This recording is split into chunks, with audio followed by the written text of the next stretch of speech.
قل إن كنتم تحبون الله فاتبعوني يحببكم الله ويغفر لكم ذنوبكم والله غفور رحيم।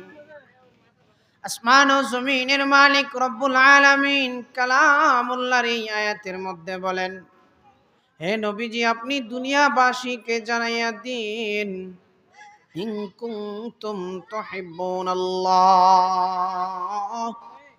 হে দুনিয়াবাসী যদি তোমরা আল্লাহকে মহব্বত করতে চাও, ফাত্তাবিউনি, তাহলে আমি নবীকে মহব্বত করো, আমি নবীকে অনুসরণ করো।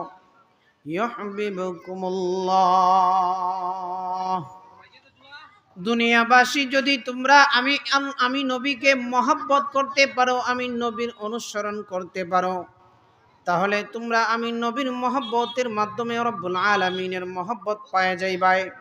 অর্থাৎ আল্লাহ রব্বুল আলামিন তোমাদেরকে মহব্বত করবেন।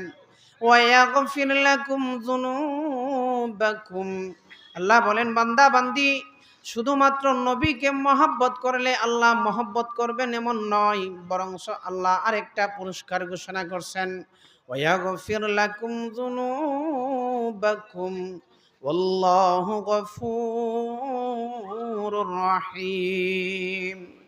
আসমানওয়ালা রব্বুল আলামিন বলেন, কোন মানুষ যদি নবীকে মহব্বত করে তাহলে আল্লাহর মহব্বত পাওয়া যাবে। অর্থাৎ নবীকে মহব্বতের মাধ্যমে ওই ব্যক্তি আল্লাহর মহব্বত অর্জন করতে পারবে। এখন যদি কোনো ব্যক্তি আল্লাহর মহব্বতের জন্য নবীকে মহব্বত করতে পারে, আল্লাহ বলেন ওয়া ইয়াগফির লাকুম যুনুবাকুম, আমি আল্লাহ রব্বুল আলামিন ওই বান্দা বান্দির গুনাহ মাফ করিয়ে দেব। আল্লাহু গফুরুর রহিম। আল্লাহ রাব্বুল আলামিন প্রথমে বললেন